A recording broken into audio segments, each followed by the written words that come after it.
Şirxan bəy, Bəli. biz qeyd etdik, bayaq keyfiyyətli mebellərdən danışdıq. Doğru bildiyimiz yanlışlar hansılardır? Bu müasir dönəmdəki olan aksesuarlardan danışmaq istəyirəm. Hansı aksesuarlar daha çox tələbdədir? Bununla bağlı istəyirəm ki, bir çıxışınız olsun. Mebel aksesuarları mebeldə ən önəmli keyfiyyət faktorudur. Məsələn, məntəşəsi, bunun digər çəkməcələri, mexanizmləri, bazarda hər qiymətə mebel aksesuarları, mebel çəkməcələrinin qiymətləri var. Mexanizm orta hesabla ən çox istifadə olunan məntəşədir. Yəni petlə deyək. Petlə bazarda ucuz qiyməti də var, bahalı qiyməti də var. Bu ayrı bir mövzudur təbii ki.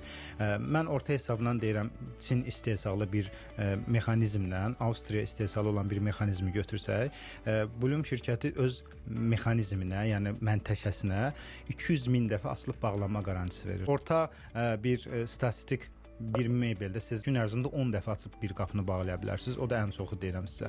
Siz bunu 200 min dəfəyə vuranda 50 il, 60 ili keçir bu.